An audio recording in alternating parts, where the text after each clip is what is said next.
We're just going to wait a couple more minutes. We're just waiting for a few more members to arrive. So thank you for your patience. We'll be getting things started shortly.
Okay, it is just after 6:30, so I'm going to go ahead and call the meeting to order.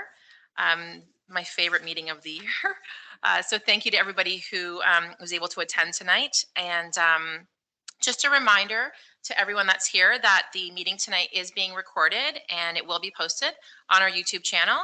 And for anyone that is speaking this evening, because we are recording, just make sure that you hit your microphone button so that the recording picks it up and anyone that's online can hear. And I think that's it. So I'm going to go ahead and call the meeting to order. So we are going to start with our opening prayer and our land acknowledgement. So if you can join me in the sign of our faith, in the name of the Father and the Son and the Holy Spirit. We come together in hope from different community groups, answering the same call to service, pieces of the same puzzle. We come together in gratitude for the trust placed in us, for the opportunity to serve, pieces of the same puzzle. We come together in respect, aware of our diversity, willing to work for the good, pieces of the same puzzle. We come together in awe of the wonder and beauty of each of God's children, pieces of the same puzzle. We come together in God's name, and as we work together toward the same goal, each piece of the puzzle begins to fit neatly into place, creating a breathtaking picture of love, compassion, courage, and grace. In the name of the Father, and the Son, and the Holy Spirit, we are now going to do our land acknowledgement.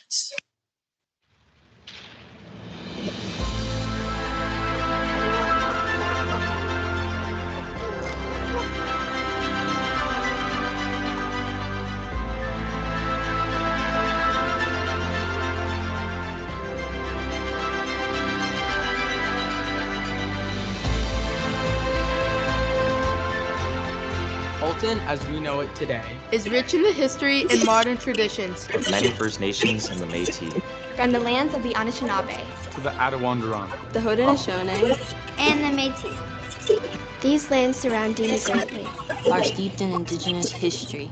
As we gather today on these treaty lands, our Catholic social teachings call us in solidarity with our Indigenous brothers and sisters to honor and respect for direction, lands, waters, plants, animals, and ancestors that walked before us. All these wonderful elements of creation exist gifted to us by our Creator God. We acknowledge and thank the Mississaugas of the Credit First Nations for being stewards of this traditional territory.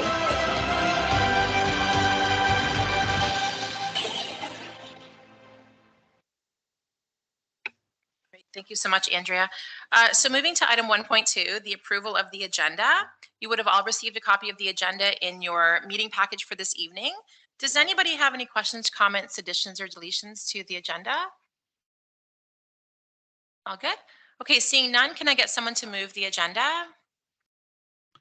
I'll move it. Rick, thank you. Moved by Rick. I'll second it. Thank you. Seconded by Trish. Great. Thank you so much. Item number 2 is declarations of conflict of interest. Do we have any declarations of conflict of interest this evening? No? Okay, perfect. We have no presentations this evening. And just before we jump into the Spirit of Inclusion Awards, which I know you're all here, you're not just here because this is such a fun meeting. I just wanted to introduce Suzanne Rossini. Suzanne is here this evening as our superintendent of Spec Ed. She's been kind enough to fill that role while we are in transition right now and finding a new superintendent. She brings a wealth of experience in our board, and we're happy to have you here. So thanks so much. Thank you. Yeah, you're very welcome. You even got applause. Everyone's in a great mood tonight. So I am going to begin. So bear with me as I go through a few formalities. So I wanted to again welcome all of you for being here. So we have staff and students, we have the award winners, we have families here this evening. And so it's, like I said, it's my favorite meeting always, every year that we do, because I just think it really truly recognizes the amazing individuals that are nominated in these categories. And while we can only give away a certain number of awards, we know that each of the nominees is celebrated at their local school level as they should be. So it's a great night. This award, for those who are not aware, is open to students from grade 1 to 12 in the HCDSB. The award is given to students who demonstrate the spirit of inclusion, are involved in extracurricular activities, is a builder of school community, is involved in the spiritual life of the school, makes others feel valued and included, and shows acts of friendship. Teachers, support staff, and student peers submit the nominations up to the SEAC selection committee for their final consideration. And again, we had another very difficult year, as some of my fellow committee members can attest, to try to select this year's winners. And we do have 3 recipients of those awards, 2 of which are with us this evening. So what I'm going to do, I'm going to start with our elementary winner. So I will read the nomination. I'll come up, we'll present the award, you can take pictures, and then I'll go on to the secondary and so on. And then after the award ceremony is done, you will have time to take some additional pictures, grab a snack if you like, and then you are free to get on with your evening. You don't have to stay for our meeting should you wish not to do so. So without further ado, it is my pleasure to announce the SEAC 2023 Spirit of Inclusion Award winner for the elementary panel. And that award goes to Grace Sukaris.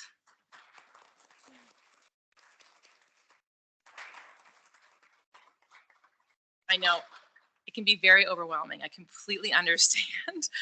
So Grace is a grade 8 student at St. Catherine Elementary School in Georgetown. And let me read a little bit about Grace's nomination. So Grace recognizes and values her classmates as unique individuals. She values the God-given gifts and talents of others and encourages classmates to share their gifts with the community.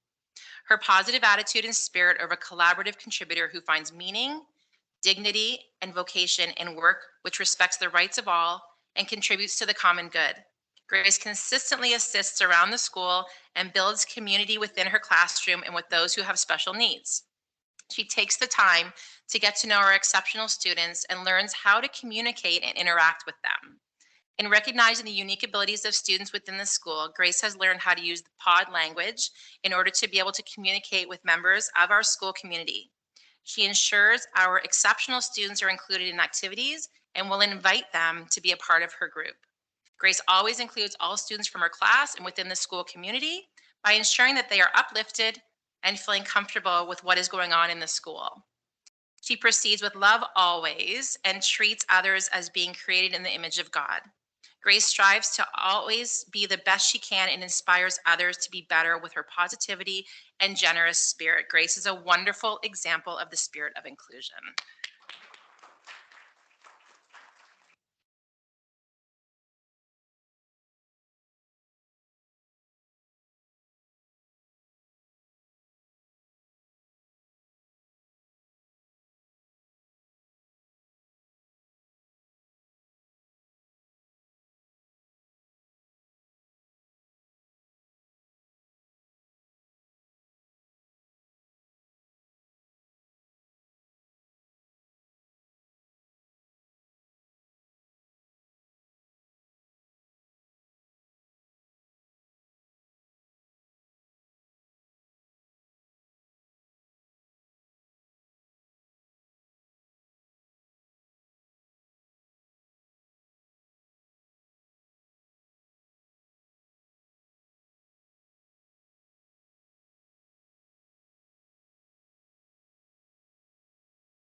Okay, moving to our secondary panel. So the 2023 SEAC Spirit of Inclusion Award for the secondary panel recipient is Sierra McLean from grade 11 Corpus Christi Secondary School in Burlington. So yes,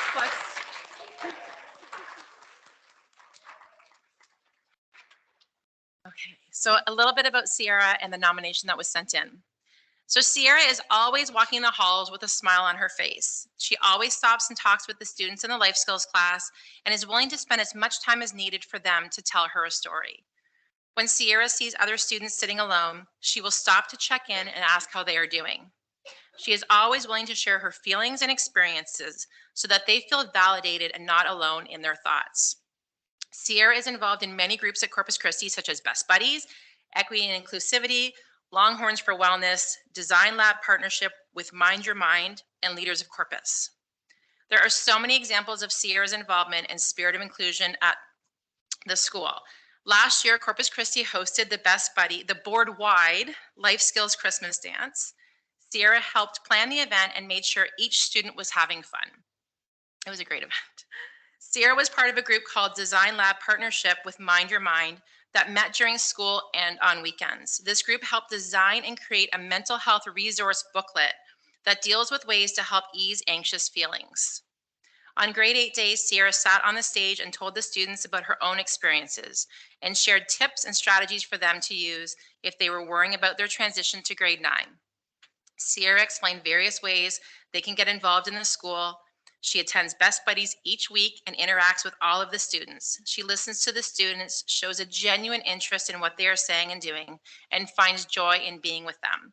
Sierra is the ultimate definition of the spirit of inclusion.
And so our next Spirit of Inclusion Award is actually awarded to the Secondary Alternative Education Panel recipient.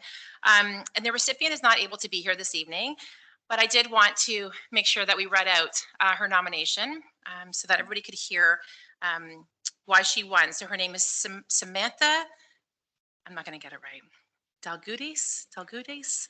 Sorry, Samantha, who is a grade 12 student at Thomas Merton Center in Oakville. Sam is welcoming to new members of our alternative education community. She participates fully with different elements of the programming while encouraging others to participate and engage as well. She is very dedicated to her schoolwork and always tries to do her best and excel in her classes, even those she finds challenging. Sam has worked and progressed so much since joining the alternative education program. She is determined and works towards her goals with a great deal of dedication. Sam has achieved honor roll status the last 2 years. She has a post-secondary goal of becoming an apprentice and pursuing a career in the trades. Sam has worked relentlessly towards excelling in her schoolwork and making the most of every opportunity presented to her. Sam can be very helpful in bringing a positive attitude to some situations. She is conscientious of how others are feeling when joining this program. She expresses the desire to make them feel welcome, appreciated, and supported. She will make the effort needed to connect with new students and involve them in peer activities and make them feel valued. Sam is insightful, and this insight makes her very compassionate to the complexities and uniqueness of others and having a positive regard for them. She appreciates how she felt when she first started and wants others to feel welcome and not alone. Sam is the definition of the spirit of inclusion. So congrats again to Sam. So her award has already been sent to her, I understand, so she will have that. And like I said, take a few minutes, feel free to take additional pictures, grab a refreshment, and just enjoy the moment.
Okay, we're going to resume the rest of our meeting, although I would love to do this all night, but just want to be mindful of everyone's time.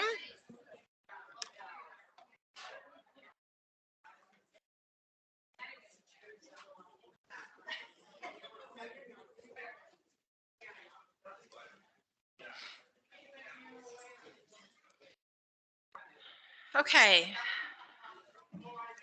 So we're moving to item number 4, which is the approval of the minutes. So again, there would have been a copy of the last meeting's minutes in your package. So the minutes of the February 27th, 2023 SEAC meeting. Does anybody have any questions or comments with respect to the minutes? Okay, seeing none, could I get a mover to move the minutes of the meeting? I'll move it. Was that you? Sorry, Tris. It was like this voice that came out of okay. Trustee Howell will. So noted. Can I get a seconder for that? I'll second. Okay, thank you, Abiola. So seconded. Wonderful. Okay, and we are moving on to item number 5, which is the business arising from previous meetings. So a summary of the outstanding items from previous meetings. The chart was in your meeting package. Did anybody have any questions? I know we have an update on one of the items. Did anybody, and before I get to that, did anybody have any questions about the business arising items? Maria? So I don't know if it's the one that you have an update on, but regarding the process to address how board responds to recommendations from SEAC or other advisory committees, I'm wondering if we have an answer to that. And I think it says, I'm just noticing now, it says December 12th, 2023, but it would have been the 2022 meeting. Yeah. But do we have? I don't. That wasn't the one I was going to address. So I don't have an answer on that. Okay, so I'm just wondering, do we know when we will? Like, this is something that came to the board, not specific to SEAC, but it would extend to SEAC, but it went to the board last June. It's in the Ed Act, and it doesn't seem that complicated, so I'm just wondering. And I mean, this is the essence of what we do, right? Where our role is to provide advice. So could we have an answer for the next meeting, perhaps? Yep, can we make a note of that, Andrea? So we'll engage with staff to have that conversation. I know that it has been addressed at a board meeting. There's been conversation around it. I don't think anything was landed on, if I remember correctly from the board meeting.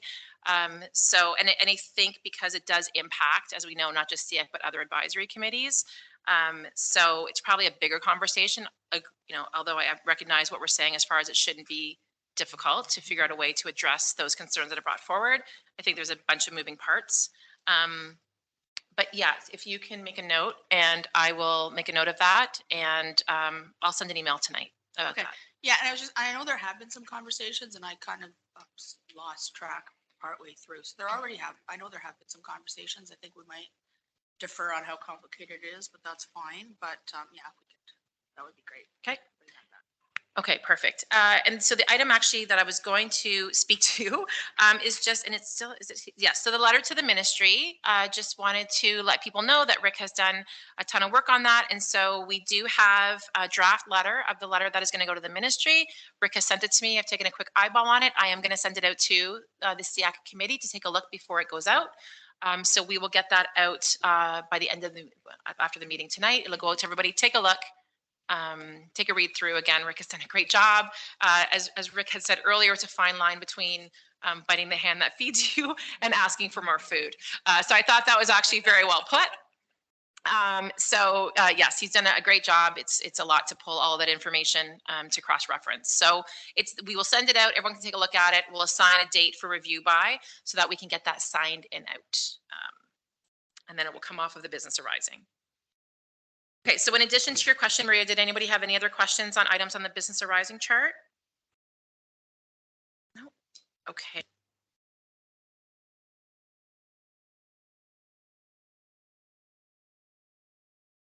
Okay, so moving on to item number 6, which is the Special Education Board Policy Review.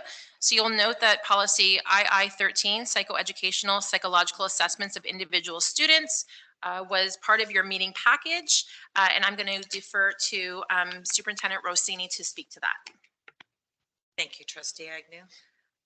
What you have before you is a revision of the policy and some of the changes that we've made under associated policies and procedures. We've included our policy around equity and inclusive education. And we've made a number of edits under references. We've included PPM 59, which is the psychological testing and assessment of students and our pupils, pardon me, and included in the standards of professional conduct. There are a number of professional bodies out there, so we wanted to include that it's from the College of Psychologists in Ontario, 2017.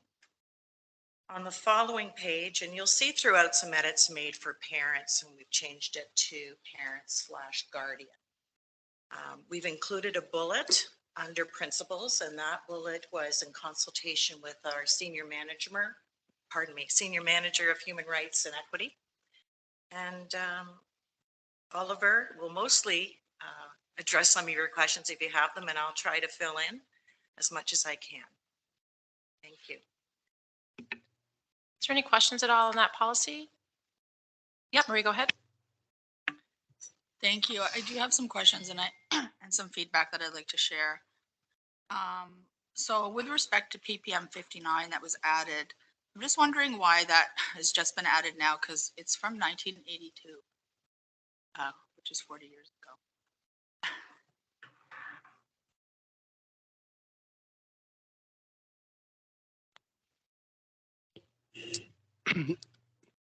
I wanted to make sure that it's in there because it's very relevant.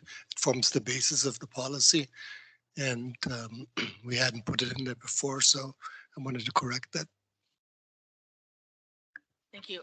And you kind of answered one of my questions. So I was wondering where that that new bullet came from, and you said it was in consultation with the Senior Manager of Human Rights and Equity. So is it,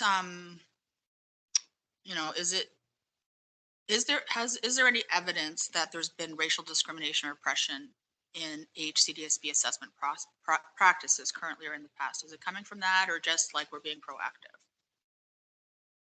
Okay, so Go ahead. Did you want sorry. to? It's okay. I'll answer B, being proactive.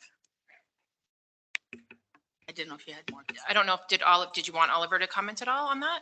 If he has something to say. I don't know if you want any other. No. No, this, I felt that that our policy should reflect the learning and the direction that we're going into in our practice, and it will drive our move to make sure that our assessments are meeting the needs of all of our students and families. Maria? Yeah, so thank you. So I think like, so when I first read it, I was like, wow, like it just kind of hit me.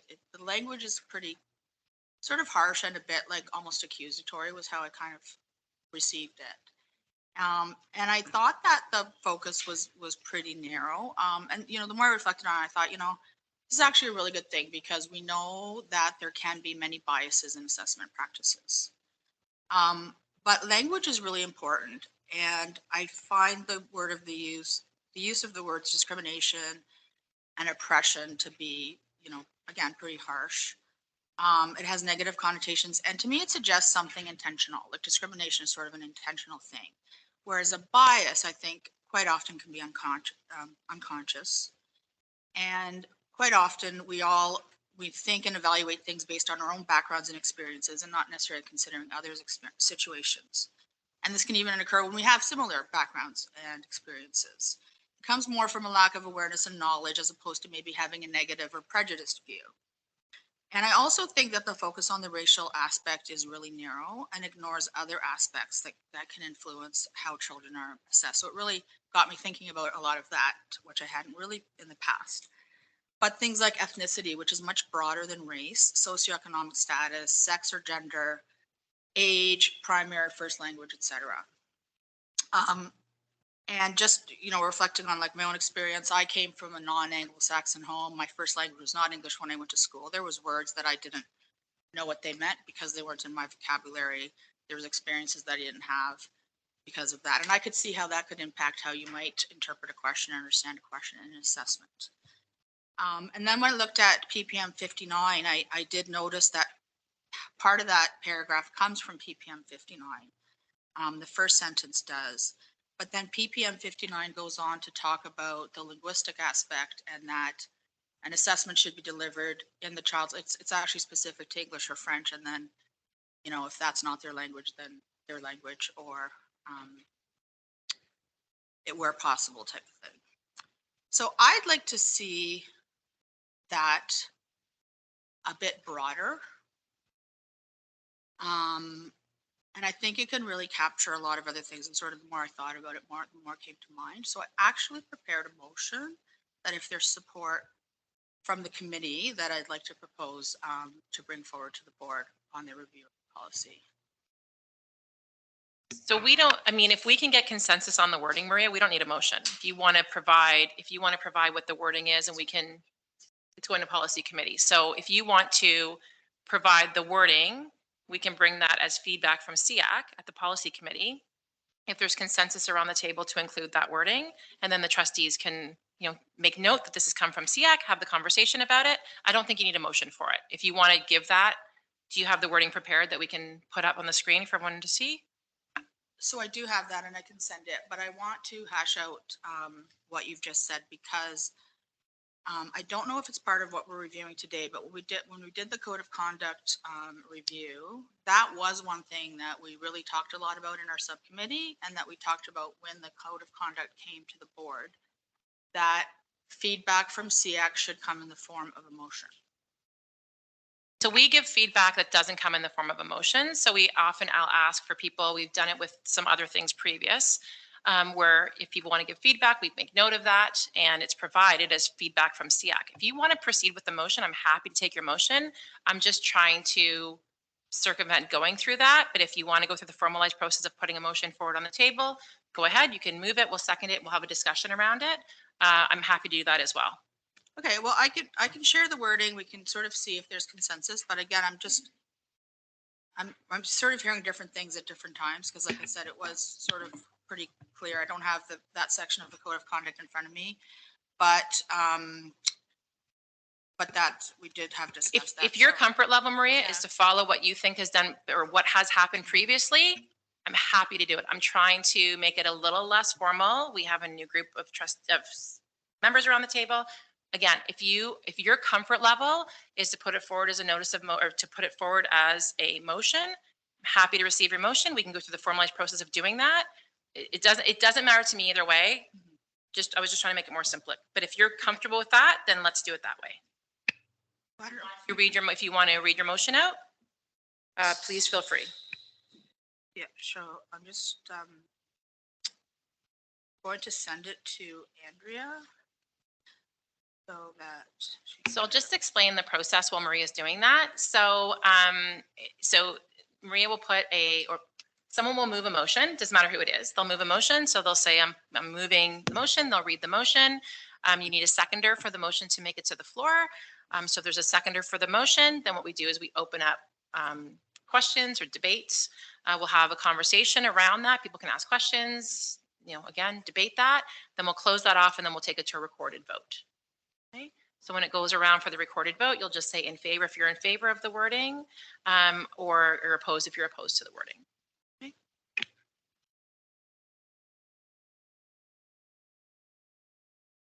When you get it, Andrea, do you mind putting it up? Thank you. So in the meantime, I can read what the final paragraph would look like, and if there's feedback on that. Okay. So the planning, administration, and interpretation of the assessment must be made carefully, recognizing the student's culture and linguistic background, so that's not changed. Assessments shall be delivered in the child's first language where possible, and always in a language in which the child possesses the appropriate facility.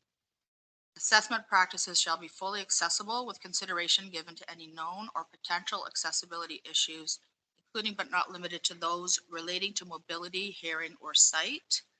The review of the process and analysis of the assessment recognizes an inclusive and equitable framework and shall include a review, recognition, and elimination of any potential bias, including but not limited to socioeconomic, primary or first language, sex/gender, age, ethnic, or racial. And I'm open to, you know, different wording, so.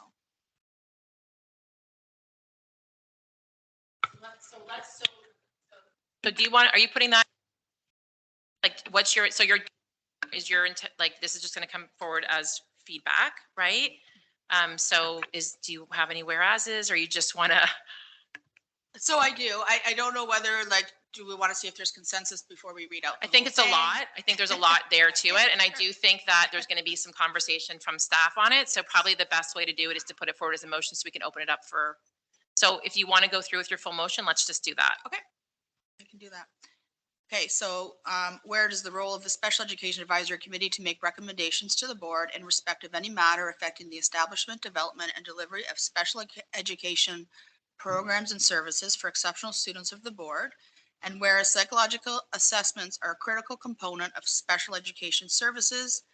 And whereas the Special Education Advisory Committee had the opportunity to review policy 2-23, I'm sorry, that's missing there, at its March 2023 meeting, be it resolved that the following recommended changes be made to the draft policy 2-13 psychoeducational psychological assessment of individual students prior to presentation to the Board of Trustees for review and approval. And sorry, these first two bullets I forgot to reference. So inclusion of wording from paragraphs 4 and 5 of Ministry of Education Policy and Program Memorandum 59, psychological testing and assessment of pupils, which reference privacy issues with respect to the retention and sharing of assessment information. Strike out the review of the process and analysis of the assessment recognizes an anti-racist and anti-oppressive framework. Add the following after the planning, administration, and interpretation of the assessment must be made carefully, recognizing the impact of the pupil's culture and linguistic background. Assessments shall be delivered in the child's first language where possible, and always in a language in which the child possesses the appropriate facility. Assessment practices shall be fully accessible with consideration given to any known or potential accessibility issues, including but not limited to those relating to mobility, hearing, or sight. The review of the process and analysis of the assessment recognizes as inclusive and equitable framework and shall include a review, recognition, and elimination of any potential bias, including but not limited to socioeconomic, primary or first language, sex/gender, age, ethnic, and racial, such that the following paragraph, the planning, administration, and interpretation of the assessment must be made carefully, recognizing the student's culture and linguistic background. The review of the process and analysis of the assessment recognizes an anti-racist and anti-oppressive framework shall instead read as follows. Do you want me to read that again that I just read a few minutes ago? Okay. So yes, I did forget. There's also a couple of bullets in the PPM with respect to retention and sharing of the assessment, which I thought might also be valuable to add to the policy because those are also really important things.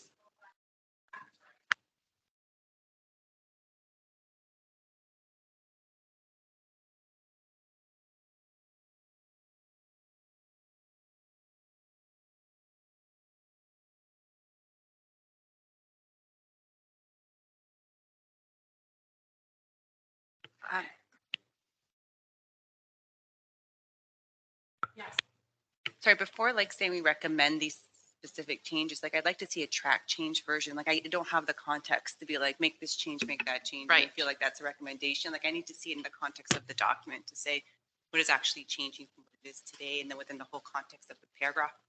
I can't look at it piecemeal. Yes, Maria? Thank you, Andrea. Well, I did do that in the, if we want to take a couple minutes for people to read it maybe, because I did say, take this out and replace it with that. And then at the end, I've said, this is what the paragraph says now, and this is what it would say after. So that's like a track, like, I mean, that basically accomplishes the same thing. But, you know, do we want to take a few minutes for people to digest it?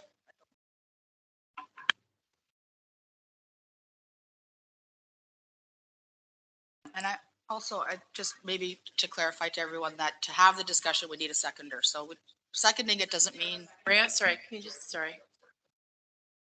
not sure if everyone's aware that seconding, oh, sorry. We're getting feedback and we'll be able to, good, Chris? Okay. Sorry, go ahead, Maria. I'm not sure if everyone's aware that seconding it, like that doesn't necessarily mean that you're voting in favor. It just means that you're putting it on the table. So I just don't know if everyone knows that. So. Okay, so before we get to anything else, we do have a motion on the floor. Do I have a seconder for the motion?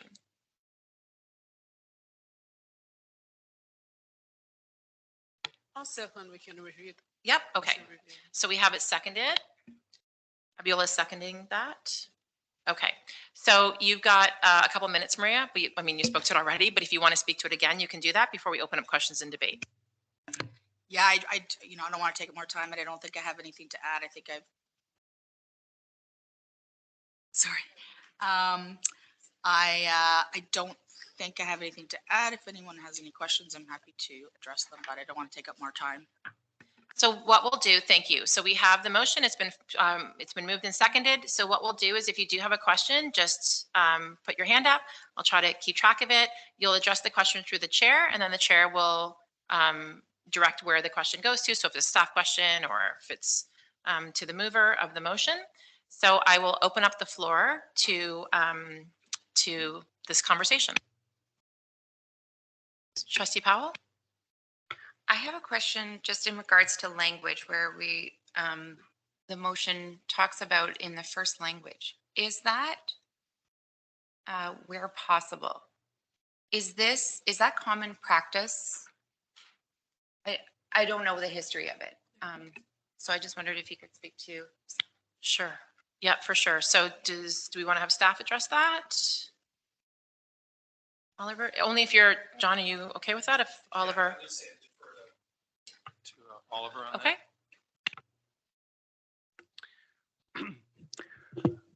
Well, I can't speak to, I'm not the author of the PPM 159, sorry. So I can't speak to the intent of the PPM when it was made. In our practice, when we do assess, and that's why one part of why I had wanted to put something in the policy to that effect. And I think my draft spoke about linguistic barriers is we have increased our ability to assess students who are English language learners. And we do that mainly through when we use cognitive assessment tools to use nonverbal measures that are not reliant on the language. We do not have the capacity to assess students in their first language as a general rule because we don't have practitioners who speak other languages other than English at the moment. Thank you, Oliver. Oh, sorry, follow up to that. Just if, oh my gosh, hold on. You said something about you don't have it. If we do have the ability, can they request it? And is it considered, could the request be considered? Sorry, is what. Do you mind answering? Are you okay with that? Just so I understand you correctly, are you asking if a parent or student were requesting to have an assessment completed in their first language, if we would consider it?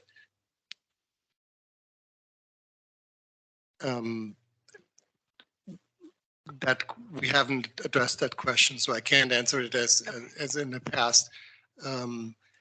It would obviously have implications in terms of budget and equity, right?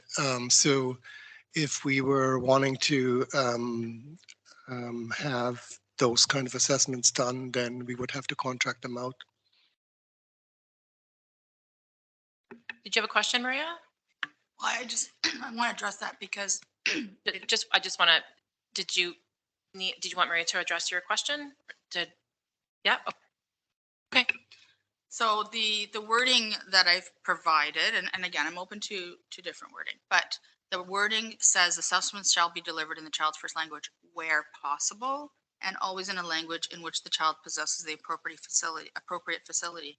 And I will confess, wasn't an original idea of mine. I actually took that idea from the PPM, which is referenced here. So the PPM says the administration interpretation must be made carefully, recognizing the impact of people's culture and language facility on the results of the assessment, which is in the policy now. And then it says the assessment should be conducted in English for an English-speaking pupil and in French for a French-speaking pupil if the pupil's first language is other than English or French, and or the pupil lacks facility in either of these languages. Consideration should be given to postponing the assessment or, where possible, conducting the assessment in the child's first language. So I tried to make it a little briefer, but that's what I was trying to capture. So it is from the PPM, which is a ministry requirement. And the PPM is listed as a reference here, right? Yes. Okay. Sorry, Director Klein, did you want to address? Through you, Madam Chair. I think you hit the nail on the head on that one. I think the PPM, and we've got reams of PPMs, right, that go back more than 40 years, some of them, back into ancient times when maybe I was in school. But the PPMs are taken for granted as procedural memoranda that would be respected by any of our practitioners, whether they're psychologists or speech and language pathologists or teachers as well. So we don't necessarily need to copy them into it. It's taken for granted that those are understood, acknowledged, and respected. You will see very often in procedures in school boards, literally a cutting and pasting of it, because why reinvent the wheel? But I think that of importance here is this is a policy, and the procedures that follow it are not policies. So the policies really look at the why of something, and the procedures would look at the how and the when and the tall grass and the minutia of how things are done. And like I said, in some cases, people will put the actual PPM right in it. Are there any other questions? Yeah, Andrea, go ahead. Yeah, sorry, so you said you have a striked version. Like, can we just see the changes within the actual document that you're proposing? Well, I don't know, like, what we're actually, like, if are we going to put this forward, like, we're making a decision that, yes, we're agreeing with these recommendations tonight? Are we able to take this away and think about it before we say we're going to? Yeah, I'd like to see it in the context of the document. Right. I can't, like, opine on it this way, so. Right. So when is the next policy meeting? April. We don't have another SEAC meeting. Our next SEAC meeting? Oh yeah, we do. When's our policy? No, we don't. So yeah, so we don't have another SEAC meeting prior to the next board policy meeting where this will come up. Maria? So I guess I have a question. Is it not possible to defer it if this committee would like more time to review, like to defer it at policy committee? I know the policy committee schedule has changed lots of times over the years. Is it not possible to defer it if this committee would like more time to review these proposed changes or to come forward with other proposed changes? And I didn't say I had a striked version. What I said was, sorry, a striked out version, but what I said is this motion does specify what's coming out and what's going back in. So that was the best I could do without having the document to work with myself. And I do have another question. So I just wanted to address, so we can make the request for, I don't know what the agenda looks like for the next policy meeting. So I can't at this point say, yes, we can defer. You know, it's a conversation we can have with the policy chair, but I can't at this point say, yes, we can absolutely defer that policy. Because again, I don't know what else is on the upcoming agendas. So yeah, that's the only challenge that I have right now with respect to saying, yes, for sure, let's defer that policy to the next policy meeting. But we could say that SEAC has asked for this, right? We can absolutely do that. It doesn't necessarily mean that it's going to transpire. Like it might be, we have a packed agenda, we have timely items, we can 100% ask for it. All I'm saying is that if we're going to, you know, if the plan is to do that and then for some reason we can't add it, we can't refer that to another policy meeting. I just don't want that to be the expectation that we are able to when we're not. So we can, we can definitely, if you want to, if you want to take this motion off, we can do that. We can send the recommendations in. We can, I'm just trying to problem solve on this. We could send out these suggestions to the SEAC members so that they have time to process, and then provide feedback via email prior to the policy meeting. And we can do it that way. If we have enough time, then we can gather that feedback from the SEAC members.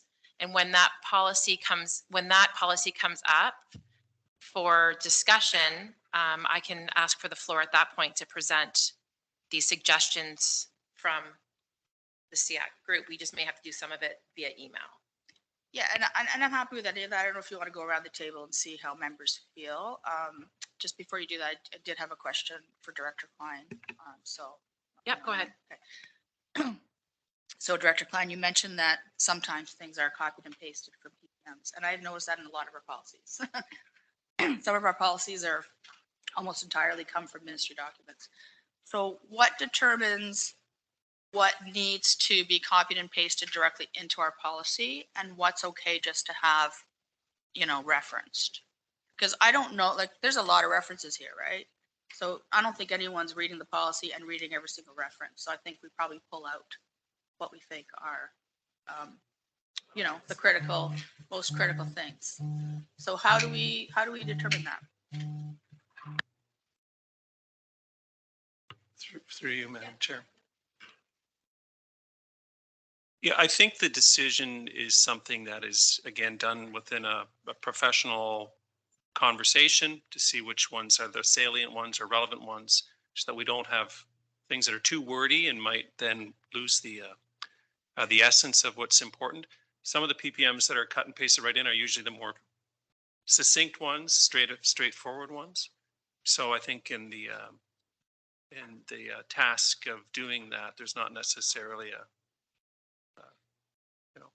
if it's less than this, cut and paste. If it's more than that, don't. Yeah. I will say PPM 59 is one page. It's one of the shorter ones. Pretty succinct. That's why it's lasted so long. Yeah. I think it's a short and sweet. It is relevant in today's time. Short and sweet ones. Okay. But again, I will, sorry, just to finish the thought, I will go back and say that when you are looking at some of those PPMs, you are heading into areas though where it really is procedural. Like you're heading into areas where, and you could say, well, the next step forward would be looking at exactly how some of those tests would be done. And those are really now the realm of the experts that we have hired here to do that. So I just bear that in mind. I just want to give people kind of an update on where we are with this. So, so we do have a motion on the table. The motion has been moved and seconded. It belongs to the floor at this point. So there's a couple of things we can do. One is you can with consensus of the group around the table, we can withdraw the motion. And at that point, we can determine a mechanism to have this discussed via email in the event that we're not able to defer that policy. I certainly can send that request to the policy chair to ask if it can be deferred. In the event that it's deferred, then we can put this back on the next SEAC agenda to have a conversation about it if I can defer that policy, which I think is probably the best way to go. The second option is we vote on it, which I don't think we have enough information to do. So without leading anyone, my suggestion would probably be that we withdraw the motion and do it that way, if possible. I just wanted to let people know that, and you can certainly ask questions about that. Maria, you wanted to say something? Well, I just had another question. I don't think, and staff can correct me if I'm wrong, does this policy have a procedure? And if it doesn't, is that maybe something that should be considered? If some of these things are, like you're saying, the language that's delivered in and so on. Oliver's able to answer your question. Okay, thank you.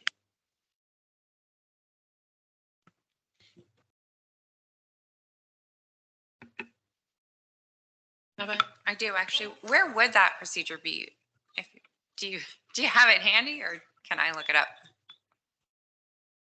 Should be referenced. Yeah, should be referenced.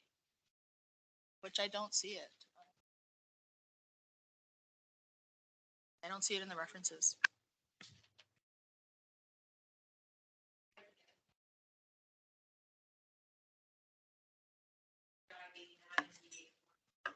Thank you, I was looking in the wrong spot.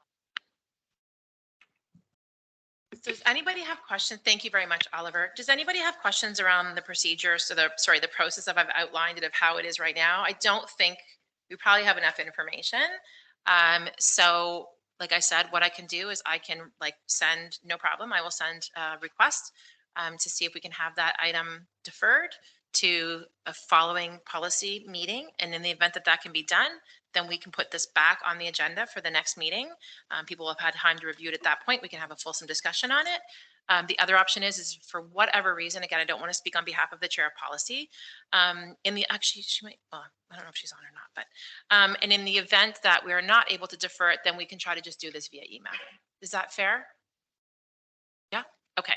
So are you okay then if we withdraw this motion? Yeah, so just to make sure I understand, so you're going to see if it can be deferred at policy committee. If that is possible, we'll bring this back to another meeting. If not possible, everyone will have an opportunity to give their opinion via email, and then you will bring that forward to policy committee. That's fine.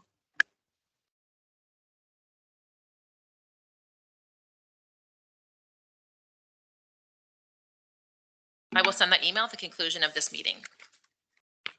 Okay.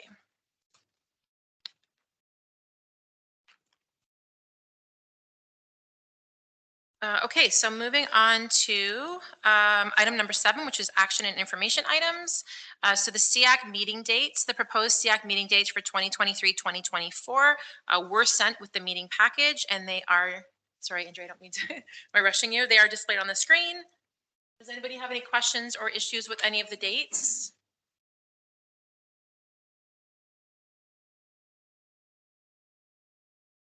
Good. Okay, look good. Perfect. All right. Okay, moving on to 7.2. Review of the guiding principles to build credibility, mutual respect, and a spirit of collaboration section of the SEAC guidelines and code of conduct.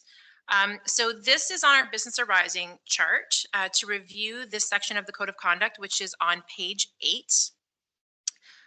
We are going to, it's been mentioned previously around discussions with getting thoughts on the rewording of the bullet that speaks to speaking about individual experiences when we're here at the SEAC table.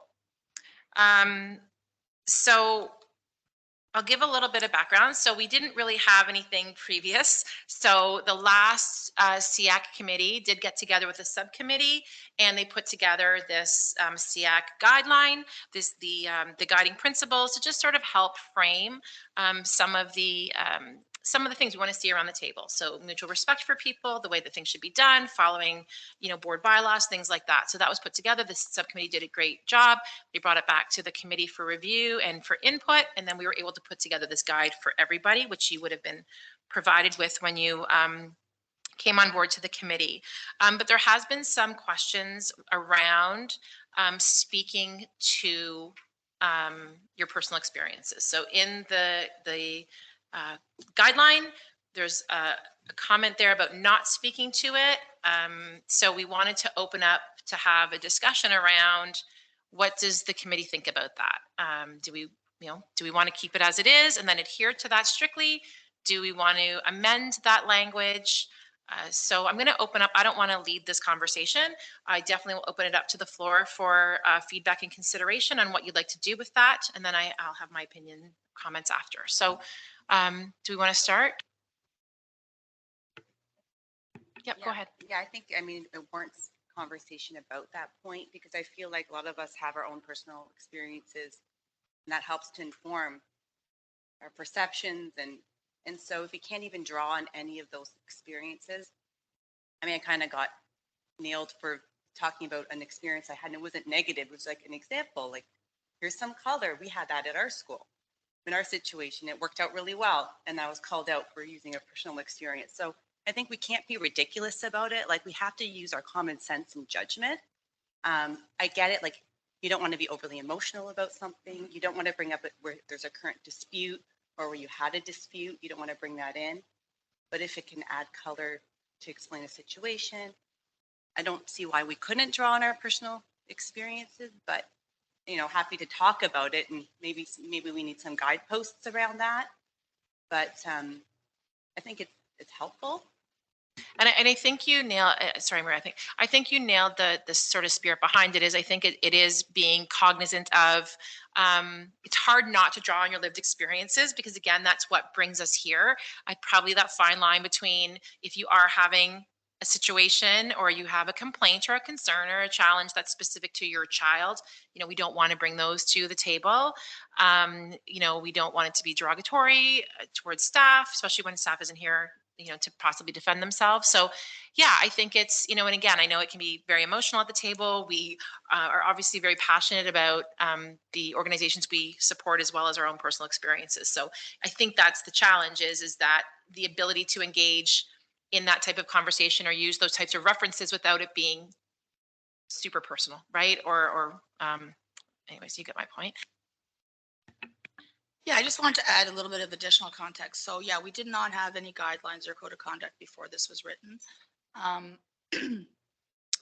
But I joined the committee, I think it was 2015, and it was made very clear at that time that we were not to speak to personal or individual experiences.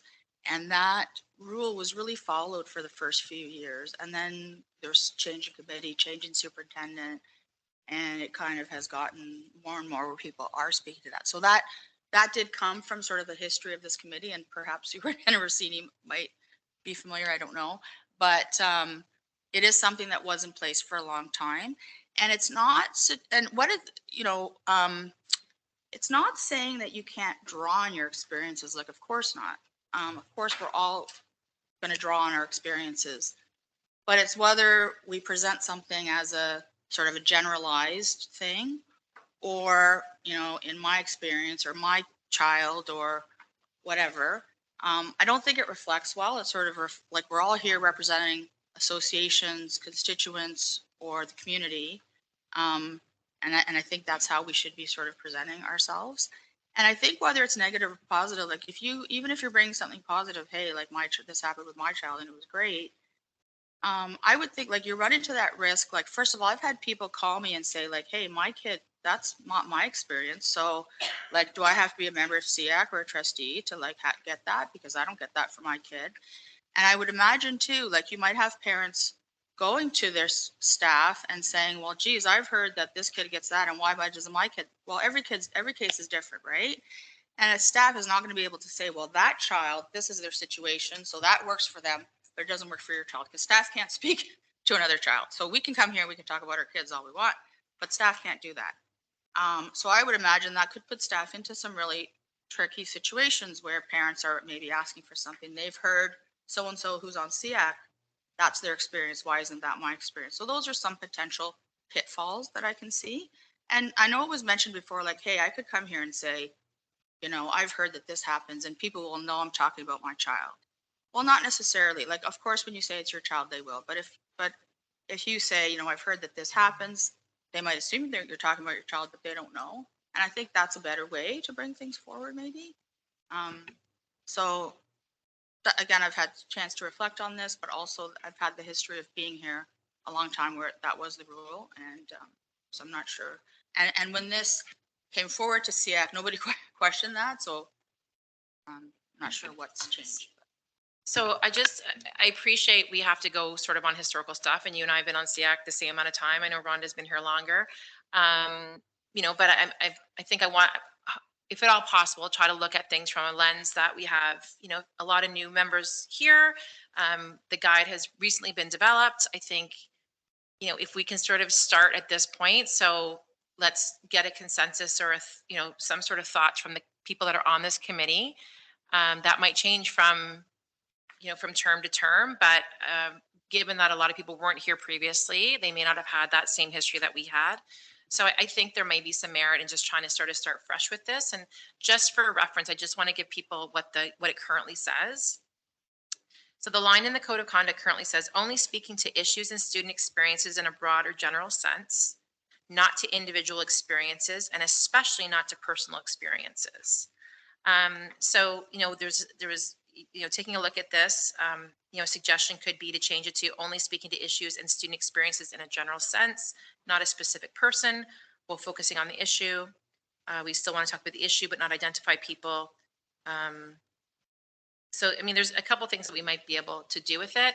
I just want to address one thing that you had said too, Maria, is, and I understand where you're coming from this, but, it would be my hope that because someone's a trustee or a member of SEAC, that their child is not being treated differently. And if that is in fact the case, then that's a larger issue. But I also think it's important for people to maybe hear that we have a group of advocates around this table who have done, I think, a lot of work in for different reasons. Maybe they're committee association. Maybe they're just very diligent in looking up the Education Act, or they've done a lot of research on things. And maybe they've been able, through their experiences or their research, to highlight things, because as we know, each individual situation is different. And maybe a parent listening to this would hear a situation that has been expressed or has been mentioned that they didn't know was an option, or they didn't know that to be in existence, or they didn't know that their child could have access to that. I've had that happen. I've heard things. I'm like, well, hold on a second. And it's not through anybody's fault that they don't have that, but maybe that wasn't part of the collaboration or the conversation they had at that time. So, again, I think it's a larger issue if we feel like there's special treatment that's happening. But I actually think when I hear anybody here describe their experiences or their situations, I draw from that. And if I'm speaking to other people, I often will refer to, well, I know at SEAC this came up, or someone mentioned this. So I draw on that advocacy that people bring forward. So again, I recognize it's a fine balance, but I just wanted to comment on that because I do think that that's challenged. Had your hand up? Yes. This is going to work. There we go.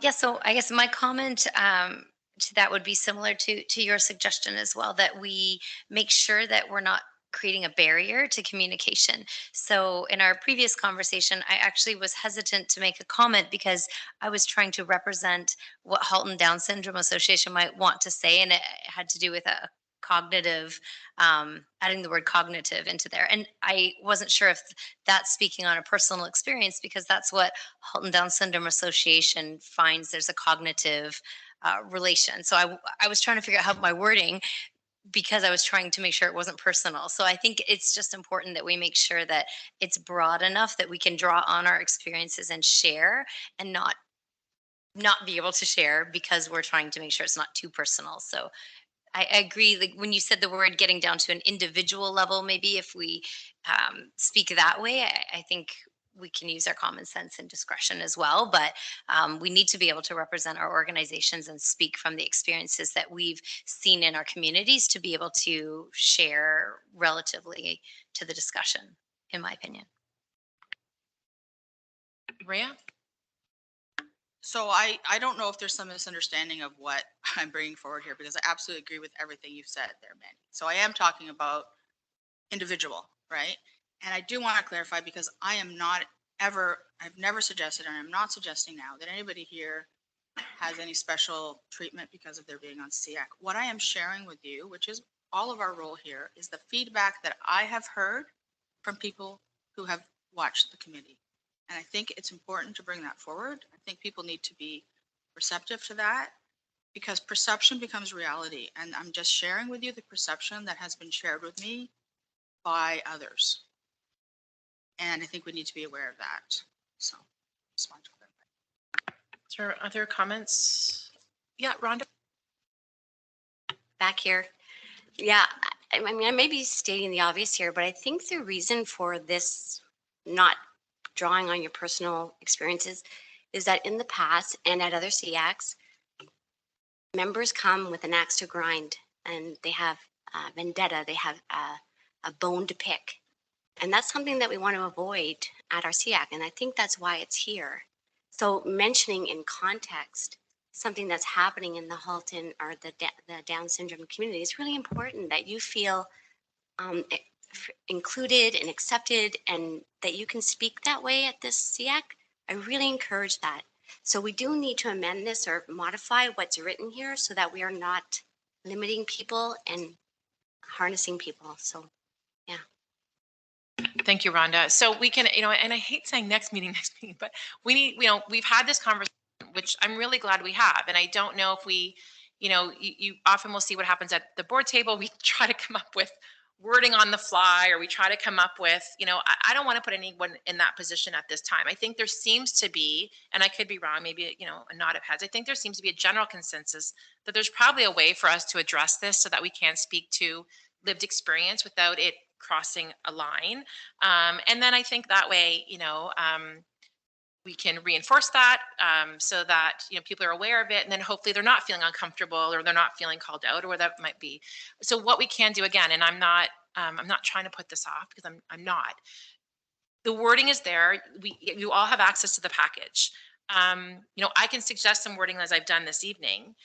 We can roll with that, or people can listen. This is your committee. This is your guide. So if you want to suggest some wording, and then at the next meeting we can just bring forward, we've already had this conversation, we can just bring forward the suggested wording change, and then we can, at that point it's just a matter of agreeing on words or agreeing on that.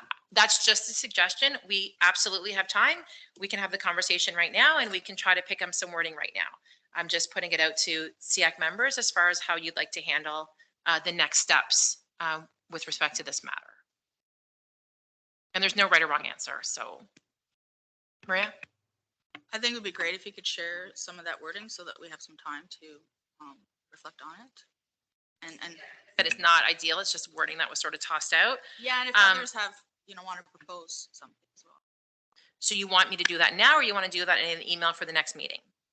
I'm thinking in an email, and maybe while people have some time to think about it, they might, I know for me, like when I have time, things sort of come to me, and we can bring it all maybe to the next meeting. And Okay. So I will send that out. I know everyone gets busy, and I know there's a lot that comes your way, but if you have time to take a look at it and just suggest some wording, if you want to share it with your association and get feedback from them, maybe they've had that at one of their other SEAC meetings, please feel free to do that. And what we'll do is we'll try to bring back some suggested wording. I'll put in an email what I have here, and we can bring that back to the next meeting. We've already had the discussion, and then it's just a matter of landing on what that wording looks like. Does that work? Yeah? Okay. Maria, are you okay with that? Okay. Thanks, everybody. That was a great conversation. Okay, moving on to item 7.3, budget priorities. So those were submitted. So thank you to the members who did provide feedback on the priorities. As you'll remember, there was on February the 27th, members were sent a form so that they could submit their feedback on budget priorities. This feedback was included in the meeting package. Was there any further feedback at all? Because this information will be forwarded in a budget presentation from finances on the May agenda. No? Good. Okay, perfect. Okay, item number 8, board committee updates from SEAC representatives. I'm going to go through this 8.1. So bullying prevention and intervention committee. I know that we did have that meeting. Andrea, do you want to speak to that? So we had our bullying prevention and intervention committee meeting on March 9th. We covered a couple of key things in that meeting. We took some time to in breakout groups to just discuss what our key priorities will be for the committee. So that's currently being summarized. But a couple of key things that came out of those conversations that were debriefed were, to find easy ways for students and parents to report bullying incidents, like that big red button on each school website, for example, like make it really easy, putting posters up in washrooms for kids to know, like, if you're having trouble, this is what you do, this is where you go. So just making it easier for students and parents to report, and also to have the ability to report anonymously if they feel like they need to. That was something that came out. And then the breakout conversations, we talked about what data do we need, because you need the data to help inform also the priorities as well. So we had conversations around that. Another key takeaway is video for the next bullying prevention week, which will be next year. The topic of that video would be, what do you wish your parents knew about bullying? So it'd be a video data that would be shared out. So that's another kind of outreach initiative that would come out of this committee. Also, one final thing, they are going to be updating the bullying prevention intervention plan. And that's going to be under review for update. We'd like SEAC's input on that plan as well. We have our next meeting April 26th. So the BPIC meeting is April 26th. So our next SEAC meeting is a couple of days before that. So Andrea Hughes, I think, will finally send out the plan to the group with a link to a survey where you can incorporate any feedback you have on the plan. And then if we have time on the next agenda to talk about it a little bit, we can, or we can just take the feedback that comes in from the survey to bring back to the next meeting. That's it. Is there any question? It was a fantastic meeting. I missed the first part, but it was a great meeting. Yeah. Is there any questions at all for Andrea on that? No?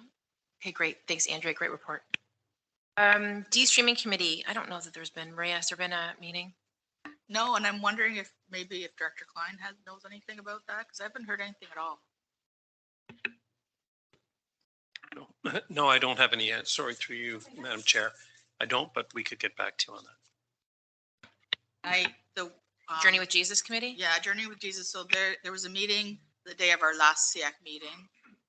Remember, that was end of February, which I wasn't able to attend because I was out of town. I don't think they've met, and I did share an update at that meeting, at that SEAC meeting. I don't believe there's been anything since then.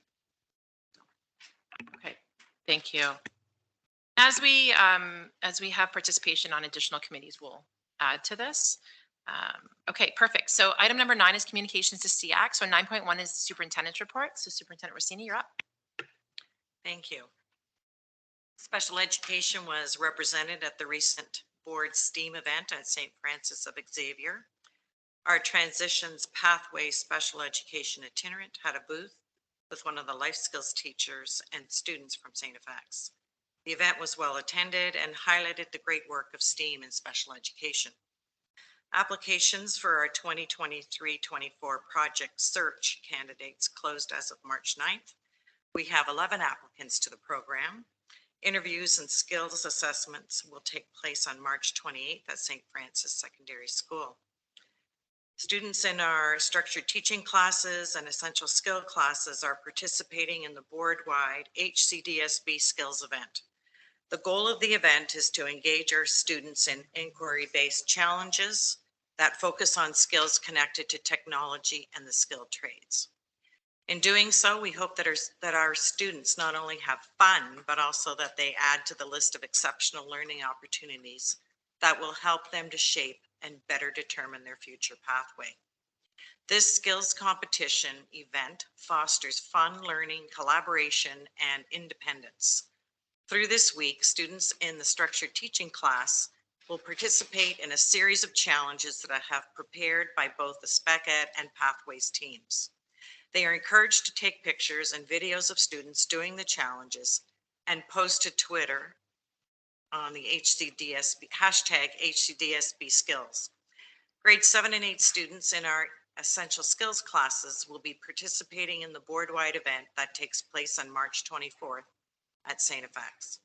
SEAC members are welcome to attend this wonderful event. I'd like to thank the iCerts and our student success partners for initiating this wonderful opportunity for our students. Update on professional development. The Essential Skills Community Learning class hosted their second meeting at Loyola Secondary School on March 3rd. Topics of discussion focused on secondary pathways for mild intellectually delayed learners. Essential skills class teachers were invited to observe locally developed classes in action. A collaboration of special education and pathway student success curriculum department offered presentation on the Ontario Youth Apprenticeships programs and mathematics in the locally developed and de-streamed paths. The EA managers and human resources presented to the students in the EA support program and Mohawk College, as well as Sheridan College, in an effort to support our recruiting. And the final day, day 4 of Empower Reading training occurred on Wednesday, March the 8th. Update on some mental health and well-being. new child and youth counselors and early childhood educators that are Roots of Empathy instructors completed their mid-year Roots of Empathy training. Our second student mental health champion meeting is on March 31st at St. Francis Xavier. They seem to be a very busy secondary school for us. We have trained 2 additional staff, 1 social worker and 1 CYC to be assist intervention skills training trainers to support system training needs. And we've also trained 2 additional CYC staff to be safe talk trainers to support system training needs. And of course, if you have any questions, Mrs. Brown is here to address some of those initiatives. And we are committed to providing you with psychological assessment wait time and an update on that. And our wait time now is about 15 months. 50 assessments have been contracted out, and we've completed 696 reviews of external medical and psychological notes and reports so far this year. We are still looking to recruit 3 staff members in our psych department. We have been continually posting for these positions and continue to look to contract out as well to address those wait times. Thank you. Is there any questions at all on the superintendent's report? Sorry. So the 15-month wait time, how is that trending? How's that trending from last time it was reported or over just the last year? Maybe from this time last year, is it going up or down?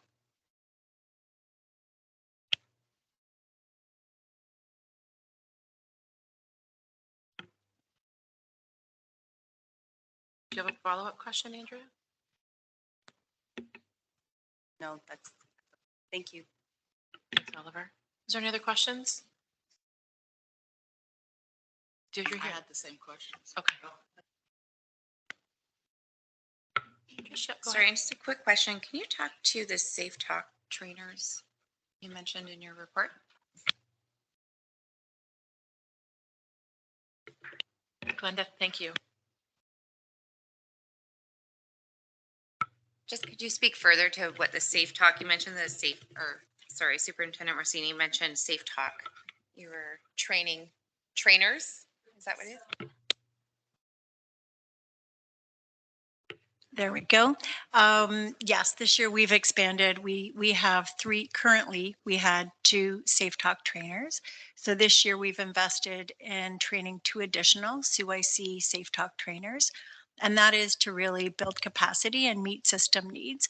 So we offer 1 Safe Talk training per month, where different members of all staff have the opportunity to take the 3-hour training, and really is kind of foundational understanding of creating suicide safer communities. And so it's kind of the baseline foundation information around what we can do to recognize signs in our students and what we can do to connect them to supports and services in our system. Yeah, just a follow up. Sorry, I'm just trying to write this down too, but you had mentioned, sorry, through you, Madam Chair, 2 additional, is that? Correct. So now we have a total through the chair. So now we do have a total of 4 Safe Talk trainers. Okay, thank you. Okay. All right, thank you. The next report is from Trustee Powell. Trustee, you want to go ahead? Sure. Okay. So our regular board meeting was on March 7th. And just do a quick run through. We had an equity and inclusive presentation. All right, equity and inclusive, equity and inclusion, isn't it? Anyway, I will check that. Sorry. CETA's amazing team, along with Sherry Saville, shared their mandate for the February 17th PA Day. It was to continue to build systems capacity to take action to address racism, discrimination at personal, interpersonal, and systemic level. Their presentation was very detailed to us. It focused on the objective of the PA Day, how it connects to Catholic education, the learning outcomes, participation levels. They provided feedback from participants. Data is being collected and will be shared at future meetings. But she did share with us since then, the feedback from participants in schools. It highlights the robust conversations and actions planned by the schools and the CEC towards systems equity. However, it also shows that learning and action needs to continue to be a priority for all of us, educators and staff at HCDSB. We had a report from Superintendent Crowell. I'm sorry. He shared the reports. He shared the results of a February 9th parent survey, and this was to determine the interest of offering specialized arts programming at HCDSB. Over 4,600 parents responded, and 81% are very or extremely interested in a regional arts program. A committee will be formed to determine the feasibility of this type of program, probably in about a month, and then we'll come back to the board probably by the end of the school year, so June. And we had our lovely director's report talking about summer learning for 2023. A decision will be made in the next few weeks on what kind of learning HCDSB will be offering for summer school.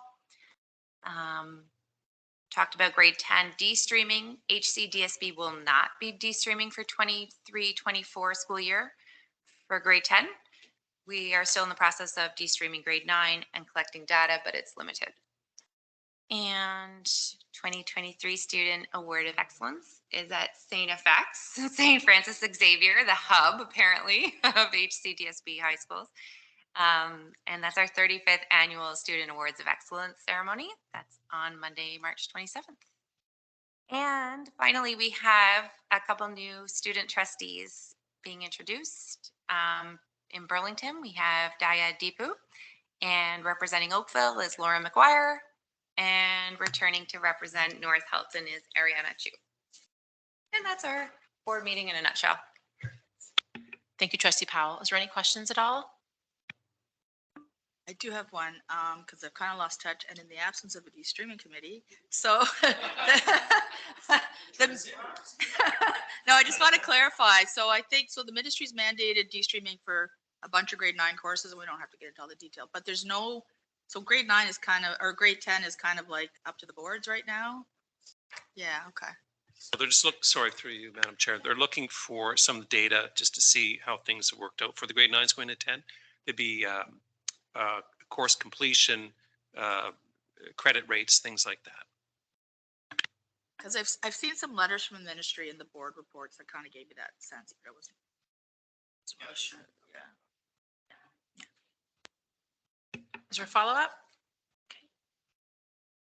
But next is 9.3. We have an association report this evening from Voice. Rick, over to you. Thank you, Trustee Agnew. Okay, so just a quick background on Voice. Voice for Deaf and Hard of Hearing Children has been founded over 50 years ago with the primary goals of advocacy for deaf and hard, on behalf of deaf and hard of hearing kids and their families, family support, and educating the public that deaf and hard of hearing kids can learn to listen and speak. We're run by a board of directors, and we have Instagram pages, Facebook pages that have information on, the latest information on Voice events and Voice members, as well as a Voice webpage that also, although not as up to date as the social media pages, still provides some great information and background on programs and what Voice is about. Today, I'm going to just introduce the association report about what's happening going on with Voice over the next little while. And so May is typically is Speech and Language Awareness Month, and so we celebrate all month long with events for Voice. And the signature event for Voice is called Dress Loud Day, and basically it's a day where creating awareness for other students in the schools. Even years ago, I think it was also in business and people's workplaces, where people come in and dress in all kinds of wacky and crazy clothing or accessories or socks or whatever we like. And basically the idea is to recognize, just to advocate for deaf and hard of hearing kids, and to raise awareness that deaf and hard of hearing kids are out there and they can speak and listen. And And so that day typically happens in any, I think the last couple of years we've had it any day in May. With COVID and pandemics kind of had that kind of any Friday in May. We allowed the school boards to kind of decide the flexibility. When I wrote this report, the team was actually meeting the next day and actually sent me a note saying that they've decided on May 5th, 2023 as the actual Dress Loud Day. So I can send that information to Andrea if we want to forward that to the schools and HCDSB and see if any of them wish to participate. It's a great event. They share a lot of pictures to, I think, I said, yeah, share pictures to Instagram. I don't know if Twitter's as active as it was a few years ago for us, but it's a great event. Kids have fun with it, teachers, staff. So the more people get involved, the more fun it is. Kind of just a fun day to celebrate the deaf and hard of hearing kids in our system. On to the next additional. So typically in May we have the voice conference. This year we've had to delay it to later in the year, and we haven't finalized details yet. So that's probably going to be October, November conference. Those details are probably determined in the next little while, and that information is available on our website. Will be available in the near future. One of the great events that we have typically for years is Great Wolf Lodge Weekend, where we bring families of deaf and hard of hearing children together. It's a weekend in June, so this year it's June 9th to June, this is Monday, June 12th. Sorry, that should say Sunday, June 11th. And so that's typically a handful of families show up. They have fun at Great Wolf Lodge. Kids get together and hang out with each other. Parents can, we should reserve a big room where parents can get together and chat and share their stories and support each other. There's the Facebook. I've got the link on the actual report for the Voice Facebook page where the information for the weekend is set up there. There's additional information. There's other information here for Voice. We have family and caregivers monthly social meetups. That's a recent event that's been put together by our program coordinator. So I don't have a lot of information on it. Just what I saw online. It's just been recently enacted. I believe she has families come on that chat with each other and share their stories. And sometimes they post that to Instagram as well. We do have a Mother Goose program until recently that was bringing together families of children with really young kids sharing stories, singing songs, just trying to get young parents and young children involved, meeting together, networking. The biggest part of Voice is biggest push is to get parents of deaf and hard of hearing kids and families together to support each other and to understand that they're not alone. There's other kids just like them everywhere.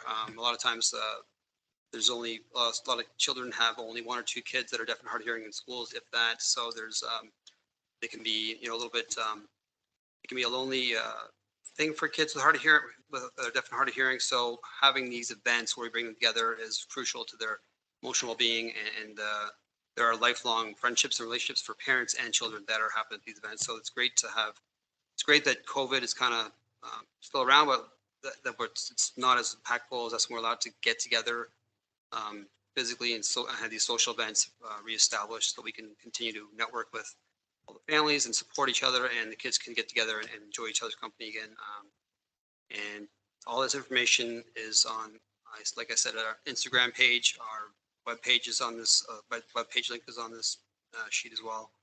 And I think if I've missed anything, Rhonda has been around Voice for longer than I have, so she can definitely add in if there's anything else that she thinks we. I have a question. What's the attendance like? Like, what's the participation like when you offer these? I love that you have caregiving and you have these opportunities for engagement. What's the uptake like on that? Okay, so that's a great question. Before COVID, the attendance was fabulous. We have I didn't mention it here actually, it's Voice Camp, and we haven't been able to do Voice Camp because our actually location has closed. So we have no location to go to. I believe it was obviously impacted by COVID. So I think at some point it was up to 100 people would attend for a weekend in August. It's the numbers are much lower now since COVID. We're trying to re-energize the membership with new initiatives. And so in terms of numbers for voice conference, the online conference, which we had for a couple of years, the numbers were not nearly as high as we had when we were, I believe the last one was 2019 in person. And I think they had between 70 and 100 people attend that as well. One of the key speakers was former NHLer Jim Kite. He was really good, actually. I went to that one.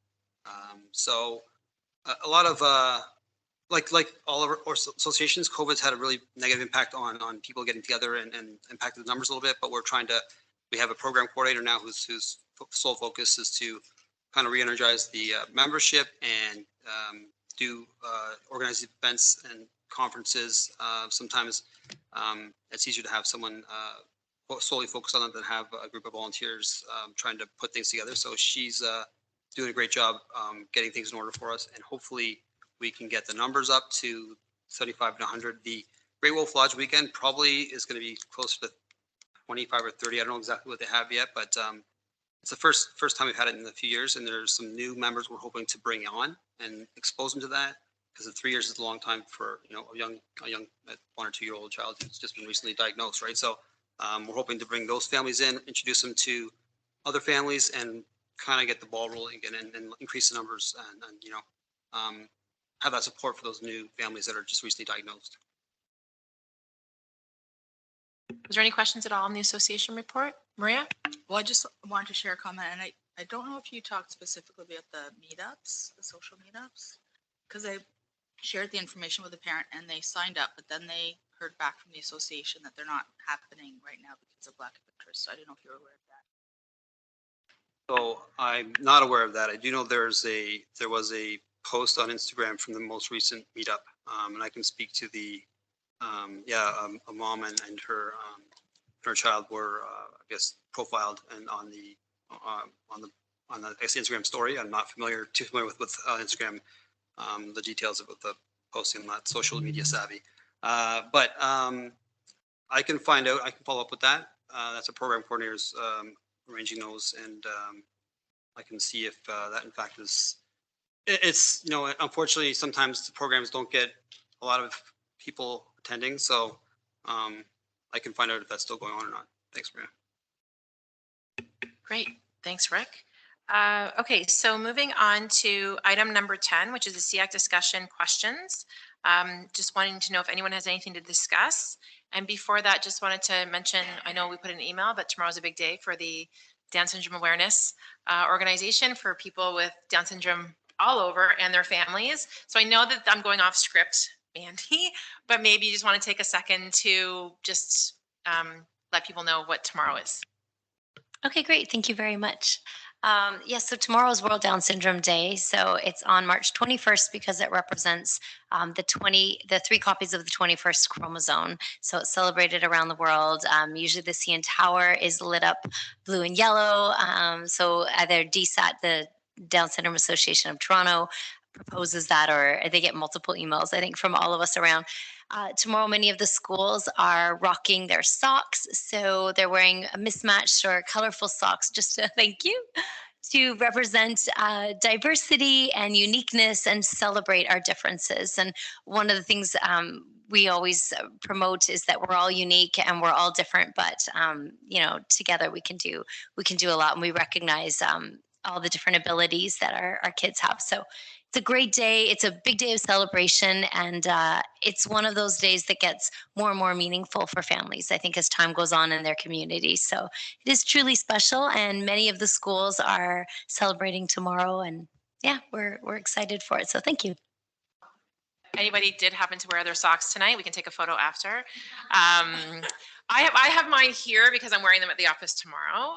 Not the same pair, but yeah. So we'll take a picture after. So thank you. Sorry to put you on the spot like that, Mandy. Okay. Was there anything at all for SEAC discussion that wasn't on the agenda that anybody wanted to bring forward? Maria? Not anything to bring forward, but just a question. If we have an update on the status of the program speakers.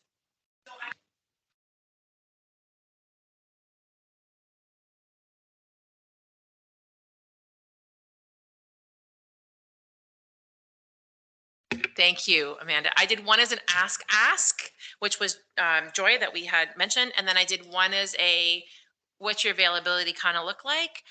Just so that in case that one doesn't. So I haven't heard back, which is not unusual. We often have to chase down the speakers. So like I said, it's on my list to follow up this week. So I'll keep you updated. As soon as I hear back, I'll send something out.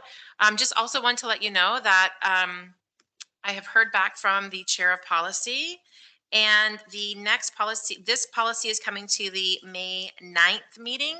So we do have time to bring it back to the next SEAC meeting. Okay. So we will go ahead and make that change and we'll add it to the agenda, but perhaps in advance of that. And maybe, Maria, I don't want to add any more work to it, but I think maybe if you could do some sort of red line. I know you've got there what it says, but I don't know. Anyways, maybe send what you have, and if people think that they need more, I'm happy can- to do that. I need a copy of the policy that I can edit. Right? or do you want to send it to Or I us can and we send it- can yeah, sure. send something? Yeah, if someone could do Okay, that, so why yeah. don't, Andrea, you've got it, right? So why don't we just work with what you've sent and we'll get that out to everybody and then we'll have it on the next SEAC agenda. Okay. Okay, so that's it for that then. So meeting summary and next steps. Just did one of those, so that's off my list. The couple of things I know we have to get an answer there with respect to how we're addressing items that come forward from associations, follow up on program. So a couple of things there that we'll definitely follow up with between now and the next meeting. Our next meeting, speaking of that, is April the 25th. And at that meeting, the agenda will include a SEA presentation, special education plan review update, policy II-40, which Andrea mentioned earlier, the bullying prevention and intervention, and then the policy that we just spoke about. Is that everything in there? Okay. So I do need resolutions for absenteeism. Just Jessica? Just Jessica? Okay.